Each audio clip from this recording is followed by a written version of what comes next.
ขณะนี้พระเดชพระคุณท่านเจ้าคุณพระเทพวชิระโสพล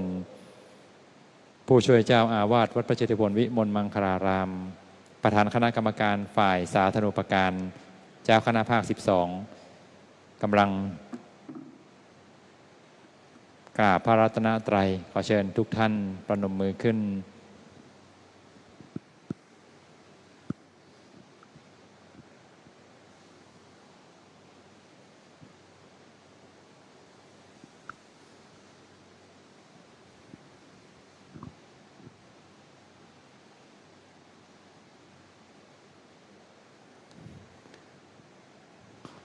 ขอเชิญผู้ปฏิบัติธรรมทุกท่านกราบพระเดชพระคุณพร้อมกัน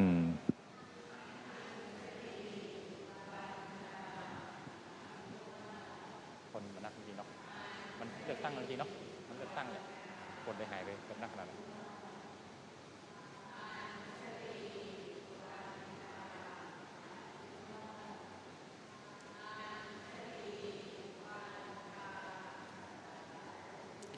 วันนี้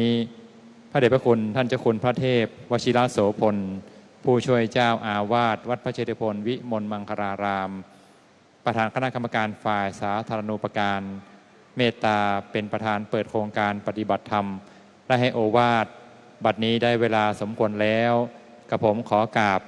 อาราธนานิมนต์พระเดชพระคุณท่านเจ้าคุณได้ให้โอวาทแก่ผู้ปฏิบัติธรรมด้วยความเคารพอย่างสูง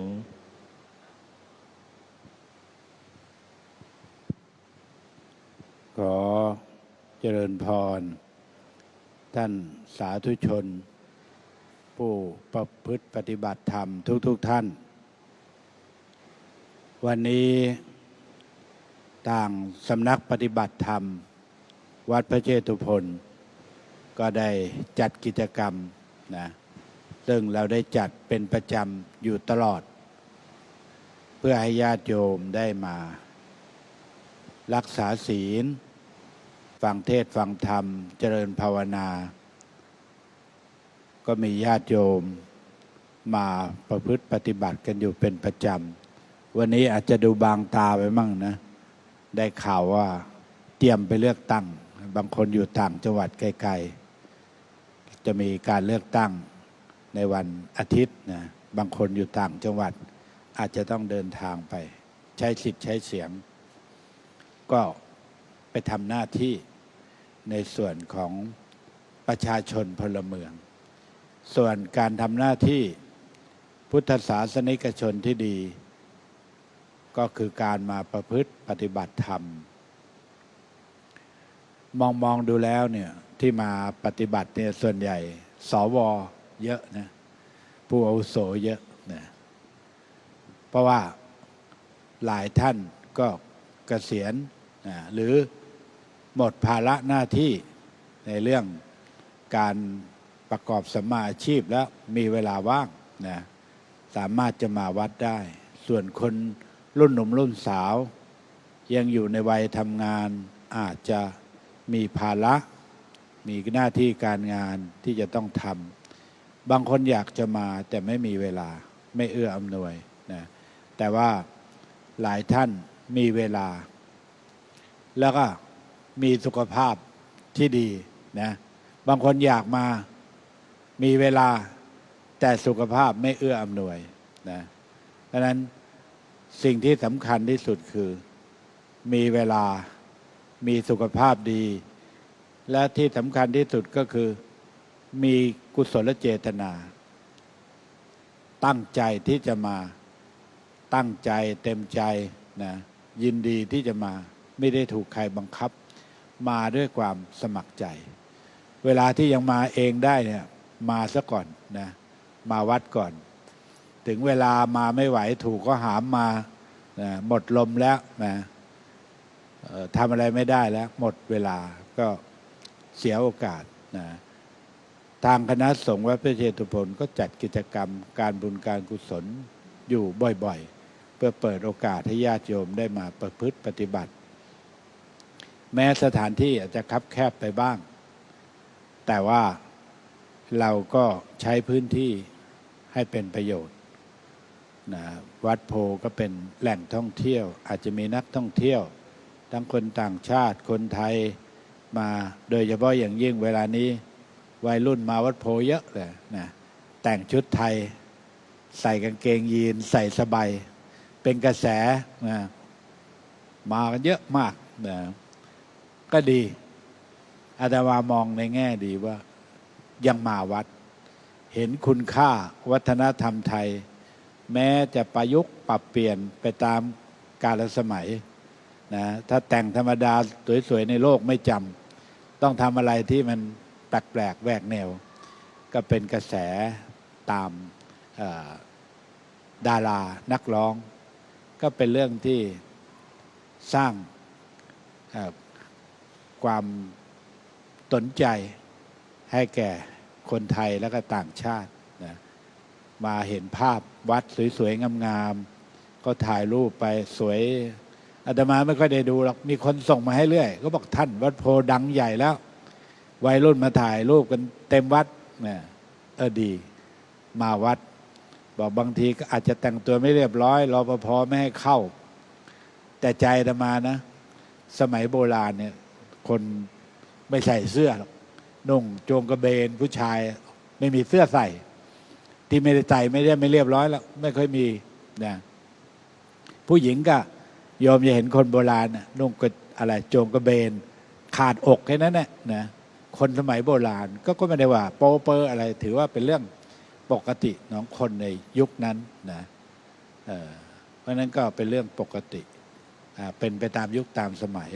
นะแล้วก็บางทีไม่ได้ว่าแต่ว่าคนจะไปแชร์ในโซเชียลว่าไม่เรียบร้อยทำไมให้เข้าวัดเขาก็ไปถ่ายรอบๆวัดก็เป็นเรื่องเป็นสิทธิของเขานะแต่ว่าสิ่งที่ดีอย่างหนึ่งก็คือว่ายังมาวัดดีกว่าไปที่อื่นนะสังคมไทยเนี่ยมีวัฒนธรรมมีประเพณีมีวิถีชีวิตมีขนบธรรมเนียมประเพณีอะไรที่ต่างชาติให้ความสนใจก็อยากให้รักษาไว้ให้จันโลงกันไว้นะทุกสิ่งทุกอย่างไม่ว่าเป็นอาหารนะอาหารไทยก็โด่งดังมีชื่อเสียงไปทั่วโลกมีหลากหลายหลายรสหลายชาติอาหารนี่ก็เป็นยานะเขาบอกกินอาหารเป็นยากินเพราะว่าไอ้การเจ็บป่วยทั้งหลายแหล่เนี่ยมันเกิดจากการกินอาหารเหมือนกันเราเป็นผู้ปฏิบัติธรรมจะรู้เลยอาหารอากาศอารมณ์อากาศหนาวก็ไปก็ไม่ไหวต่างชาติช่วงบางประเทศตอนนี้หนาวติดลบเลยมีพระที่ท่านไปอยู่อเมริกาจากวัดโพธิ์เนี่ยส่งข่าวมามั่งโทรศัพท์มาคุยมั่งโอ้โหหนาวติดลบ20 กว่าองศาเลขตัวเดียวก็จะแย่นะเลข2 ตัวบ้านเราหนาวก็ไม่หนาวมากร้อนก็ยังพอทนได้นะมีแอร์ตอนนี้ยังมีแอร์อยู่ยังเย็นสบายอยู่บ้านเรานี่ดีทุกอย่างอาหารก็อุดมสมบูรณ์มีหลากหลายแล้วอาหารก็เต็มไปด้วยสมุนไพรนะพวกเครื่องเทศเครื่องยาต่างๆกินอาหารเป็นยาต้มยำถ้วยนึงเนี่ยมีทั้งขิงข่าตะไคร้ใบมะกรูดอะไรเนี่ยอาหารไทยนี่เป็นสมุนไพรนะมีคุณค่าในทางยาคนโบราณเนี่ยฉลาดรู้วิธีว่าหน้าไหนฤดูไหนควรจะกินอาหารอย่างไรนะฤดูไหนควรจะกินอาหารที่ดับร้อนหน้าร้อนก็กินอาหารที่คลายร้อนหน้าหนาวก็ใส่เครื่องเทศเครื่องพริกอะไรให้มันอบอุ่นหน่อยอาหารก็เป็นยานะโบราณบอกอะไรแกงส้มดอกแคแก้ไข้หัวลมนะลมหนาวมาก็กินอาหารเป็นยาอาหารบ้านเราก็อุดมสมบูรณ์พืชพันธุ์ธัญญาหารปลูกได้ตลอดนะพื้นดินก็อุดมสมบูรณ์บางประเทศหน้าหนาวปลูกอะไรไม่ได้เลยนะตายหมดผักก็แพงนะเคยไปต่างประเทศไปพักฉันแต่ไส้กรอกฮอทดอกแล้วเบื่อจนเอียนเลยนะอยากจะหาผักหาอะไรฉันก็ยากบ้านเรานี่มีผลไม้รากไม้ทุกฤดูกาลต่างชาติจึงชอบนิยมมาเที่ยวบ้านเราเพราะว่ามีความพร้อมหลายๆอย่าง นะดินแดนประเทศไทยเนี่ยเป็นดินแดนที่อุดมสมบูรณ์แล้วก็อาหารก็ดีอากาศก็ดี แล้วก็อารมณ์ของคนก็ใจเย็นนะคนไทยมีร้อนบ้างแต่ว่าได้อาศัยพระพุทธศาสนาเนี่ยสอนให้มีเมตตาจิตต่อกันเอื้อเฟื้อเผื่อแผ่ถ้อยทีอาศัยช่วยเหลือซึ่งกันและกันหลักธรรมในทางพระพุทธศาสนาเนี่ยช่วยให้สังคมไทยเนี่ยอยู่ร่วมกันอย่างสันติสุขมีความสงบร่มเย็นภายใต้ร่มเงาแห่งพระพุทธศาสนาแล้วก็เรามีสถาบันชาติศาสนาแล้วก็พระมหากษัตริย์ที่เป็นเอกอัครศาสนูปถัมภกนะไม่มีที่ไหนหรอกเหมือนบ้านเรามีพระราชเพณีที่สวยสดงดงามแล้วก็แปลกๆบางคนอาจจะมองว่าโอ้ประเพณีบางอย่างยืดเยื้อนะจัดงานศพกันดีอยู่กันเป็นโอ้โหเป็นเดือนปีสมัยโบราณเนี่ยต้องอยู่100 วันต้องอะไรเป็นปีกว่าจะเผากว่าจะนั่นกันเพราะว่าสมัยก่อนเนี่ยหน้าฝนตกคนก็ติดพันภาระทำงานทำนาทำไร่ก็ไม่มีเวลาก็จัดงานศพสวดพอ7 วันพอเป็นพิธีนะแล้วก็เก็บไว้รอหน้าแล้งนะขายข้าวได้ขายอะไรได้เก็บเงินเก็บทองแล้วเอาจัดงานทำบุญทำกุศลสมัยใหม่นี่เราไม่ต้องนะก็รวบรัดไป7 วัน15 วันเผานะแต่ว่าก็ทำกันอย่างเต็มที่นะเวลานี้ก็มีงานพระราชพิธีพระบรมศพของ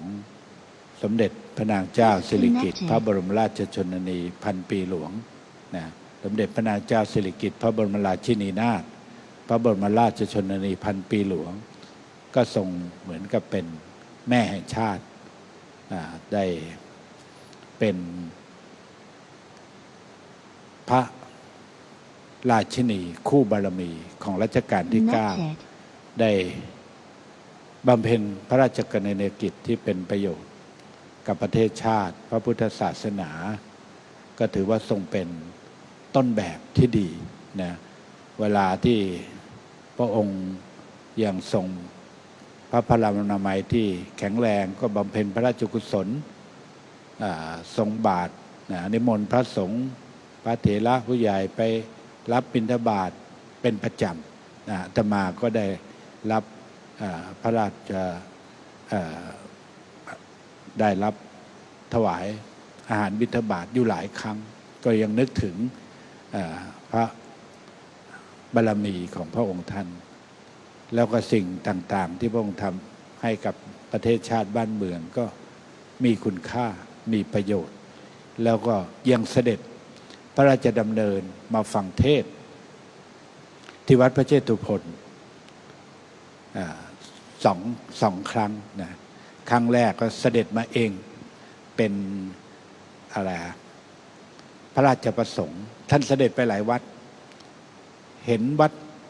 อื่นๆไปกันแล้ววัดโพก็มองเมื่อไหร่จะเสด็จมาที่วัดโพบ้างวันหนึ่งก็มีท่านผู้หญิงมาติดต่ออยากจะพบเลขาเจ้าอาวาสหรือท่านเจ้าอาวาสบอกมีธุระอะไรนะก็มาสนคุยไปคุยมาเขาบอกว่ามีพระราชสวนีมีพระราชประสงค์จะเสด็จมาฟังเทศน์ตั้งใจจะมาวัดโพหลายครั้งแล้วแต่ว่าให้เจ้าหน้าที่มาดูโบสถ์วัดโพสูงเหลือเกินกลัวจะขึ้นไม่ไหวนะแต่ท่านประทับอยู่ที่ศรีราชดูแลพระเจ้าอยู่หัวรัชกาลที่ 9มองมาจากศรีราชเห็นวัดโพสวยนะยังไงต้องมาให้ได้สักครั้งหนึ่งสูงยังไงก็ต้องมาอาตมาได้คุยกับท่านผู้หญิงแล้วก็เลยท่านเขาบอกว่าผ่านท่านไปกราบท่านหลวงพ่อเจ้าอาวาสก็ท่านก็เริ่มใส่หลวงพ่อเจ้าอาวาสตั้งใจจะมาให้ได้ก็เสด็จมาในวันมาฆบูชาก็มาฟังเทศน์วัดโพโอ้นิมนต์พระสงฆ์ทั้งวัด ลงสวดมนต์ลงถวายพระพรแล้วก็ถวายพระธรรมเทศนากับหลวงพ่ออดีตเจ้าวาดรูปที่แล้วหลวงพ่อพระธรรมรัตนากรตอนนั้นก็ยังเป็นผู้ช่วยที่จริงท่านจะให้หลวงพ่อเจ้าวาดหลวงพ่อพระธรรมยาบดีน่ะเทศแต่หลวงพ่ออายุ90 กว่าแล้วเทศไม่ไหวจะให้อาตมาเทศบอกอาตมาก็บอกว่ายังเด็กให้ผู้ใหญ่เถอะนะบอกแต่ถ้าไม่มีใครก็ไม่ว่ากันแต่มีผู้ใหญ่ก็ให้ผู้ใหญ่ก่อนอาตมาเนี่ยเป็นห่วงต้องดูแลจัดการต้องประสานงานจะให้ประเทศนั้นก็กังวลขอว่าเป็นผู้ประสานงานก็ท่านมาก็ดีใจนะถวาย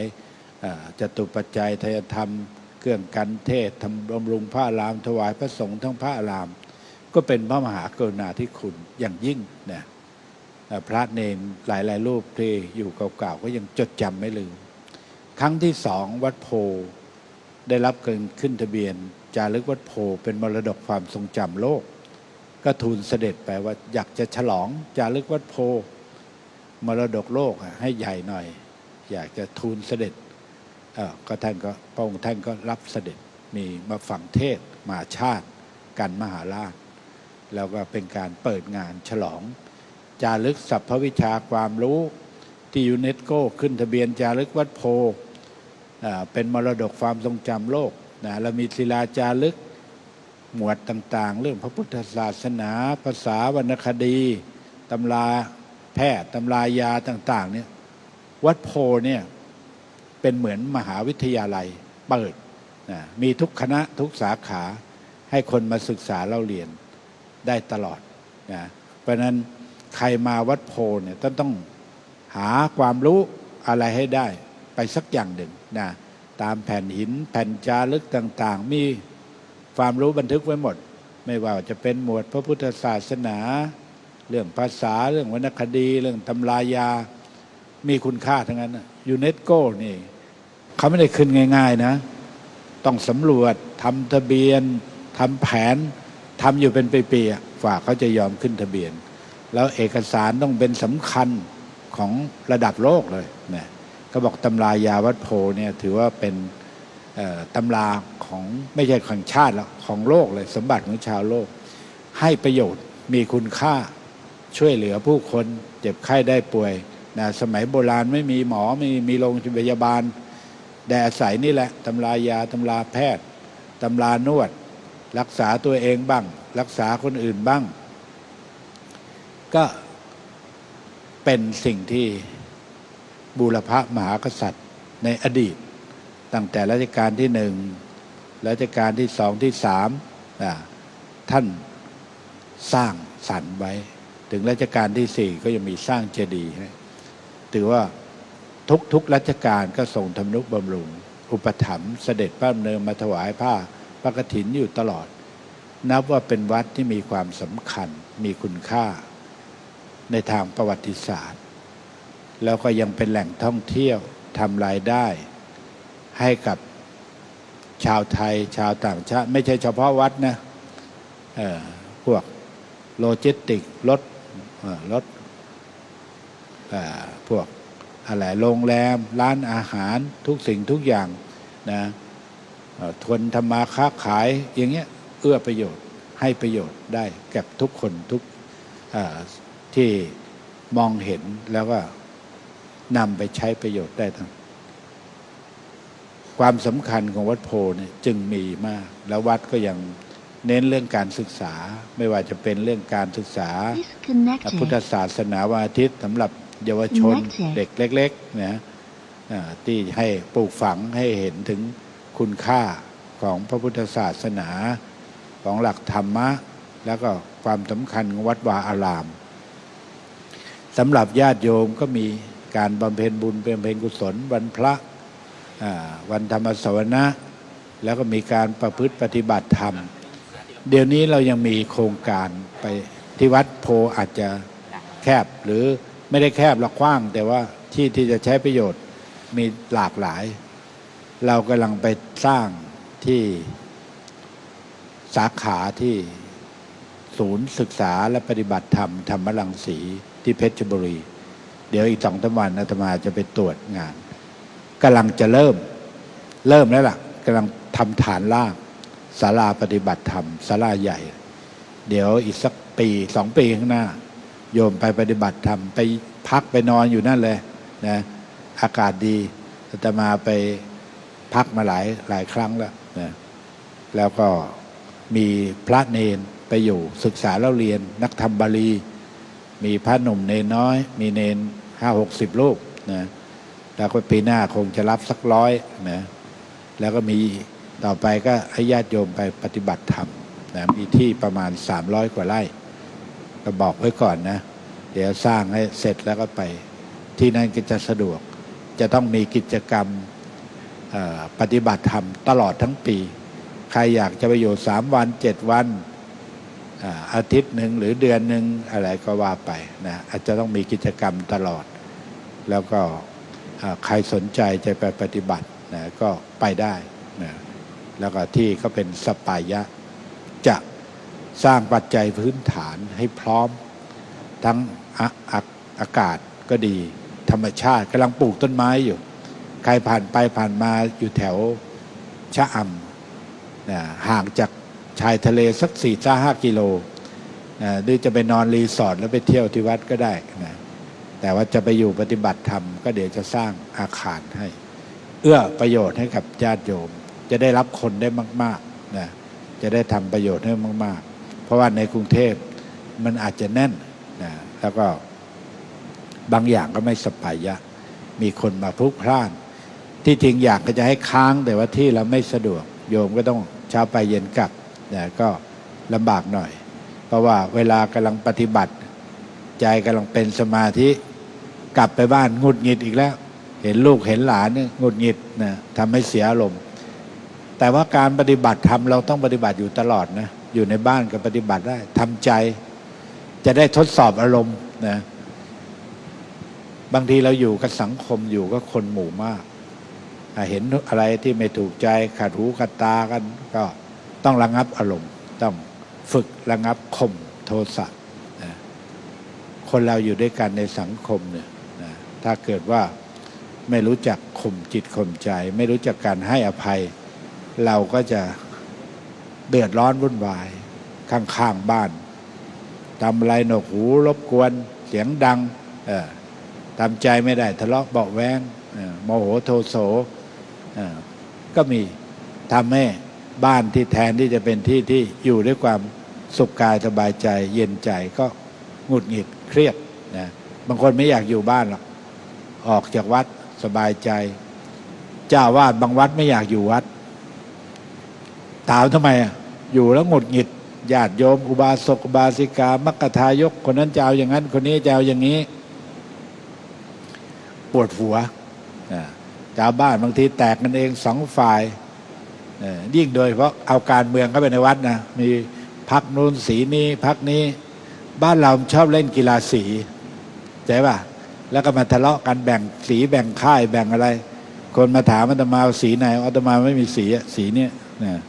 สีพระพุทธเจ้าพอไปเลือกข้างเลือกฝ่ายก็มาทะเลาะเบาะแว้งเอาการเมืองเข้ามาในวัดพ่อแม่ลูกยังทะเลาะกันเลยพ่อชอบสีแม่ชอบสีลูกไปอีกสีนึง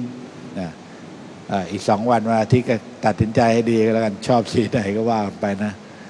ไม่ได้นั่นใครเลือกดีก็แล้วแต่คนชอบไม่เหมือนกันคนยุคหนึ่งไว้หนึ่งก็ชอบอีกแบบหนึ่งก็บอกนานาจิตต่างจิตต่างใจไม่ผ่ายต่างป้องพี่น้องต่างใจหลายคนหลายอย่างนะไม่เหมือนกันเรื่องเดียวกันคนมองคนละมุมคนละแบบนะชอบก็ว่าดีไม่ชอบก็ว่าไม่ดีนะนั้นแล้วแต่มุมมองนะอันนี้ก็เป็นสิ่งที่มีความหลากหลายนะหลายสีแล้วแต่คนชอบนะดังนั้นก็แต่คิดถึงอนาคตถึงประเทศชาติทำอย่างไรประเทศเราจะเดินไปได้ด้วยดีนะเพราะว่าประเทศไทยเนี่ยมีความพร้อมทุกอย่างปัจจัยพื้นฐานพร้อมทุกอย่างเหลือแต่ว่าคนถ้ามีความสามัคคีเป็นน้ำหนึ่งใจเดียวกันช่วยกันคิดช่วยกันทำช่วยสร้างสรรค์สิ่งดีๆ มันก็จะทำให้ประเทศเราเจริญก้าวหน้า ทัดเทียมนานาอารยประเทศ ต่างชาติเนี่ยหลายประเทศแล้วนะชอบมาอยู่เมืองไทย ดีเพราะเขาอยู่ต่างประเทศนะโอ้โหค่าครองชีพก็สูง อาหารการกินก็ไม่อุดมสมบูรณ์เท่าเรา แล้วก็ภาษีเก็บภาษีก็แพงนะค่าใช้จ่ายก้าวเจ้าบ้านก็ต้องเสียเงินแล้วนะบ้านเรายังอยู่ต่างจังหวัดยังเก็บผักเก็บหาปูหาปลากินตามภาษาได้ แต่ว่าอยู่ในเมืองต่างประเทศบางประเทศซื้ออย่างเดียวใช้เงินอย่างเดียวข้าวของก็แพงโดยเฉพาะอย่างยิ่ง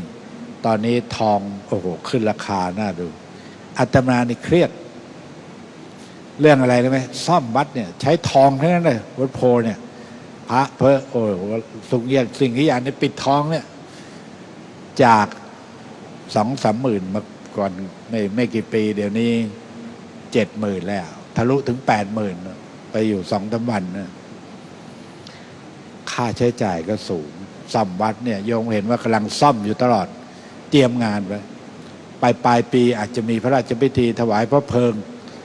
ตรงนี้อยู่ที่จุดที่ใกล้แล้วก็จะต้องสวยงามหมดไล่ปรับไล่อันไหนรกรุงรังพยายามจะจัดการให้ดีต้องให้เรียบร้อยทุกสิ่งทุกอย่างเพราะว่าอยู่ในเขตที่จะต้องมีพระราชพิธีมีขบวนริ้วขบวนที่จะอัญเชิญพระบรมศพผ่านวัดโพ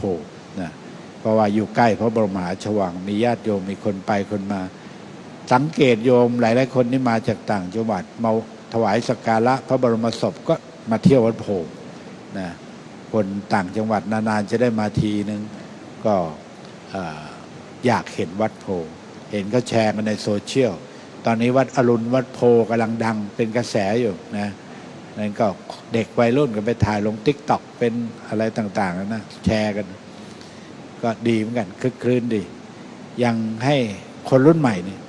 เห็นความสำคัญของคุณค่าของความสำคัญของบ้านเมืองเรานะแล้วก็ต้นให้ชาวต่างชาติได้เห็นความสำคัญเวลาเท่าไหร่ก็ไม่รู้อาตมาก็จะต้องรีบไปตอนนี้กำลังอบรมอุปชาในเขตภาค12ที่วัดป่ามาไฟจังหวัดปราจีนบุรีลืมไปเผลอไปรับปากป้าต้นไปนิมนต์รับปากแล้วไม่อยากจะคืนขอมาสักเดี๋ยวนึงไม่เห็นหน้าญาติโยมมาคุยกันหน่อยอาตมาก็เดินสวนกับโยมประจำแต่ว่าบางทีเยอะจำใครไม่ได้แต่เห็นโยมเป็นแฟนคลับกันประจำเนี่ยสวข้างหน้าเนี่ยเห็นหน้าจำได้แต่ว่าชื่ออาจจะไม่คุ้นก็ขอให้มากันอยู่เรื่อยๆนะวัดโพก็พยายามจะปรับปรุงแล้วก็สร้างสิ่งใหม่ๆที่จะเอื้อในการปฏิบัติธรรมให้ญาติโยมได้มีโอกาสประพฤติปฏิบัติแล้วก็ทุกคนเราไม่ได้เลือกว่าคนยากดีมีจนคนร่ำคนรวยรับทุกคนแต่ขอให้มาให้ดีอย่ามาทำความเดือดร้อนบางคนมาก็จะต้องการอย่างโน้นอย่างนี้นะเอาที่เป็นไปได้บางทีที่พอเหมาะพอสมควรบางทีวัดก็อยากจะทำให้ดีแต่ว่าที่มันจำกัดอาจจะไม่ได้ตามวัตถุประสงค์จะคับแคบไปบ้างแต่ถ้าโอกาสข้างหน้าได้ขยับขยายก็คงจะสะดวกสบายขึ้นนะนั่นก็พยายามปรับปรุงพัฒนาให้ไปด้วยกันนะพุทธบริษัท4วัดก็ต้องอาศัยโยมก็ต้องอาศัยวัดช่วยเหลือซึ่งกันและกันอย่าทะเลาะเบาะแว้งกันนะวัดต่างจังหวัดหลายวัดสงสารพระเจ้าวาดก็ผู้แก่ผู้เฒ่าพระเนงหายากนะบางวัดตอนนี้มีพระเฝ้าวัด2 องค์ 3 องค์ไม่ครบ5 องค์จะรับกฐินก็ยังไม่พอเลยแล้วก็หลวงพ่อหลวงตาหลวงปู่ก็ล้มหายตายจากคนใหม่ๆจะมาบวชก็ไม่ค่อยมีญาติโยมผู้แก่ผู้เฒ่าที่เคยอุปถัมภ์ก็ล้มหายตายจากคนรุ่นใหม่ก็ไม่ค่อยเข้าวัดนายโยมมีลูกมีหลานพยายามดึงเข้ามาวัดมากอาตมานี่ยังต้องรู้สึกขอบคุณปู่ย่าตายายรุ่นพ่อรุ่นแม่นะพาเข้าวัดแต่เด็กได้วิ่งเล่นในวัดได้เห็นวัดเห็นพระมีความคุ้นเคยมีความผูกพัน ยังจำได้หมดสมัยเด็กๆเคยมาวิ่งเล่นแถววัดนั้นวัดนี้ใกล้ๆบ้านโยมญาติโยมไปทำบุญเราก็มีความผูกพันกับวัดเห็นคุณค่าของพระศาสนาที่ได้มาบวชก็เพราะว่าโยมอยากให้บวชอยากมีลูกมีหลานเป็นศาสนทายาทนะดังนั้นถ้ารุ่นพ่อรุ่นแม่ปลูกฝังเอาไว้รุ่นลูกรุ่นหลานเห็นความสำคัญก็จะได้ช่วยกันจันโลงสืบต่อพระพุทธศาสนารักษาพระศาสนารักษาวัดวาอารามรักษาบ้านเมืองให้เจริญรุ่งเรืองเมื่อประเทศชาติลมเย็นเป็นสุขสังคมเป็นสุขลูกหลานของเราก็อยู่เป็นสุขถ้าเกิดว่ามี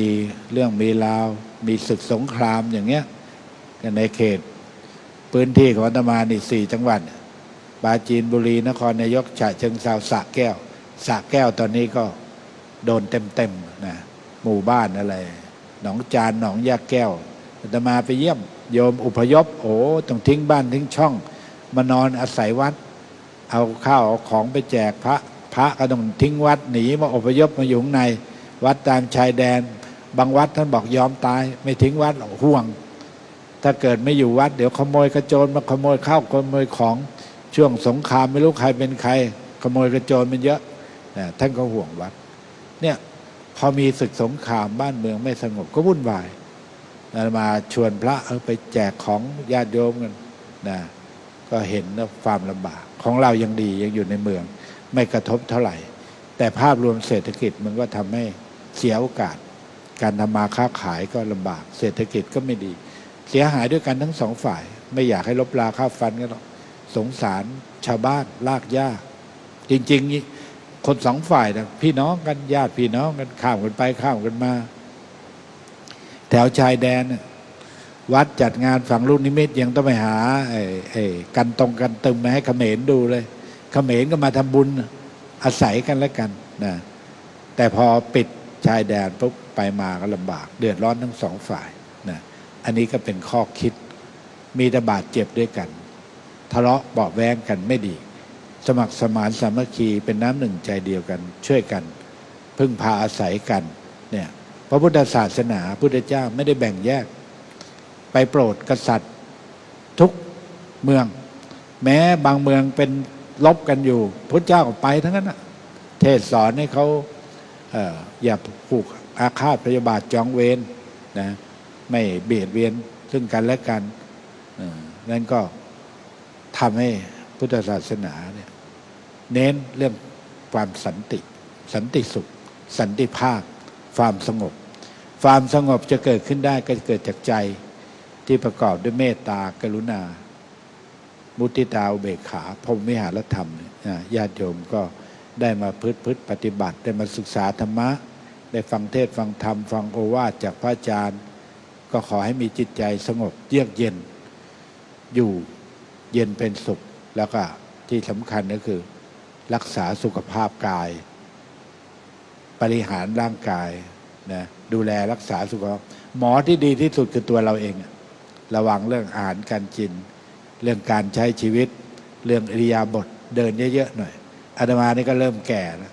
รู้ตัวแล้วเย็นๆต้องออกเดินรอบวัดดึกๆนะวัดโพงกว้างเดิน2 รอบก็ดีแล้วได้ละลายไขมันไปเลยหลายแคลอรี่นะอันนี้ก็ขอให้โยมรักษาสุขภาพกายแล้วก็สำคัญก็คือว่ารักษาสุขภาพใจอย่าเครียดโรคทั้งหลายแหล่เนี่ยเขาบอกส่วนหนึ่งสาเหตุมาจากความเครียดหงุดหงิดลูกหลานเกิดโทสะพอจิตใจหงุดหงิดกับปากก็พลอยไปด้วยมันบังคับบ่นนู่นบ่นนี่บางทีลูกหลานไม่อยากไปหาพ่อแม่บอกจู้จี้ขี้บ่น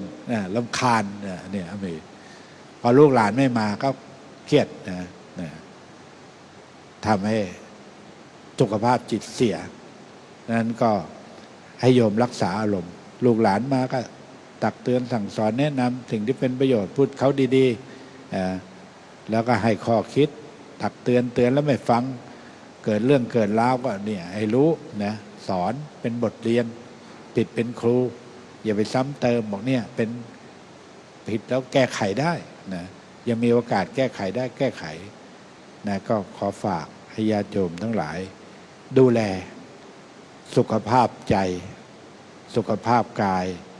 แล้วก็ดูแลคนรอบข้าง สร้างอะไรให้กำลังใจให้ข้อคิดให้คำแนะนำลูกหลานญาติพี่น้อง หรือมีคนญาติสนิทเพื่อนสนิทจะชวนกันมาปฏิบัติธรรมเป็นกัลยาณมิตรแนะนำในสิ่งที่เป็นประโยชน์ชักชวนกันมาในทางที่ดีก็จะทำให้เราเนี่ยมีเพื่อนมีกัลยาณมิตรได้มีครอบครัวมีสังคมที่ดีมีความสุขมีความเจริญรุ่งเรืองชีวิตคนเราเนี่ยไม่ต้องอะไรมากไม่ต้องรวยล้นฟ้าหรอกเขาบอกคนที่โชคดีเนี่ยคนแก่ที่โชคดีคือแก่ได้อยู่ถึงแก่บางคนอยู่ไปถึงแก่นะไปซะก่อนก็มีโรคภัยไข้เจ็บมั่งกรรมมาตัดรอนบ้างแก่แล้วยังมีสุขภาพดีโชคดีที่สุดนะกินเองได้หายใจเองได้ไม่ต้องเอาเครื่องมาครอบเนี่ยบางคนต้องซื้ออากาศหายใจนะเนี่ยกินเองได้ไปไหนมาไหนเองได้มีสตังค์ใช้พอสมควรนะไม่ต้องถึงกับร่ำรวยหรอกนะพอมีใช้ไม่ขัดไม่สนทำบุญทำทานบ้างให้ลูกให้หลานบ้างนะโชคดีมีสุขแล้วนะไปไหนมาไหนเองได้หายใจเองได้มีสุขภาพดีบางคนไม่รู้จะมีโอกาสได้แก่เปล่าไม่รู้นะเนี่ยอาตมายังคิดมองเห็นคนแก่นึกในใจว่าเราจะได้อยู่ถึงแก่เปล่านะเนี่ยอย่าไปดูถูกคนแก่นะมีประสบการณ์เยอะถ้าไม่แน่จริงไม่อยู่มันถึงแก่แล้วบอกนะเนี่ยเดี๋ยวบอกพูดแก่บ่อยกันอาตมาเนี่ยก็เริ่มแล้วใกล้จะได้รับเงินคนแก่แล้วเขาส่งหนังสือมาให้ไปลงทะเบียนรับเบี้ยยังชีพบอกนี่ถึงเวลาแล้วเหรอเนี่ยใกล้เลข 6แล้วจวนแล้วนะขอให้ญาติโยมทุกคนมีสุขภาพดีสุขภาพกายแข็งแรงสุขภาพจิตดีขออำนาจคุณพระศรีรัตนตรัยและบุญกุศลที่ญาติโยมทั้งหลายได้มาปฏิบัติบำเพ็ญให้เป็นไปแล้วนี้จงมารวมกันเป็นตบะเดชะเป็นพลวะปัจจัยปกปักรักษาให้ญาติโยมทุกคนทุกท่านจงเจริญด้วยอายุวันนะสุขะพละและปฏิภาณธรรมสารสมบัติขอจงมีชีวิตสุขสงบร่มเย็นอยู่ภายใต้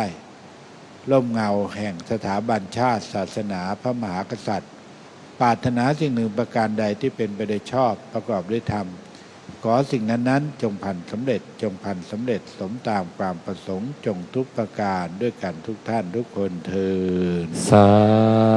ธุสาธุสาธุขอเชิญตัวแทนผู้ปฏิบัติธรรมคุณธนิชานิทิตพงษ์ปิติถวายจตุปัจจัยไทยธรรมแด่พระเดชพระคุณท่านเจ้าคุณพระเทพวชิระโสพลผู้ช่วยเจ้าอาวาสวัดพระเชตุพนวิมลมังคลารามเจ้าคณะภาค12พระเดชพระคุณเป็นพระสังฆาธิการตำแหน่งปกครองเจ้าคณะภาค12ดูแลพื้นที่จังหวัดนครนายกปราจีนบุรีสระแก้วและฉะเชิงเทราทั้ง4จังหวัดนี้อยู่ภายใต้การปกครองของพระเดชพระคุณท่านเจ้าคุณมีวัดหลายร้อยหลายพันวัดที่พระเดชพระคุณท่านดูแลเสร็จจากนี้เดี๋ยวท่านก็จะเดินทางไปยังจังหวัดปราจีนบุรีเพื่อไปงานอบรมพระอุปชาต่อนะถือว่าท่านมีศาสนกิจมากวันนี้ท่านเมตตามาเป็นประธานและก็ให้โอวาทให้กำลังใจแก่ผู้ปฏิบัติธรรมก็พวกเราก็ขอเชิญพวกเรากราบพระเดชพระคุณพร้อมกัน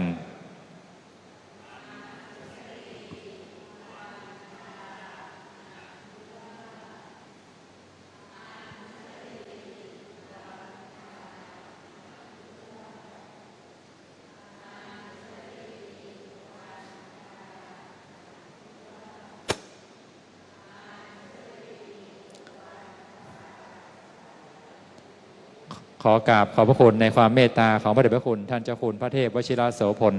ผู้ช่วยเจ้าอาวาสวัดพระเชตุพนวิมลมังคลารามประธานคณะกรรมการฝ่ายสาธารณูปการเจ้าคณะภาค12ที่วันนี้เมตตามาเป็นประธานเปิดโครงการปฏิบัติธรรมและให้โอวาทแก่ผู้ปฏิบัติธรรมด้วยความเคารพอย่างสูงยิ่ง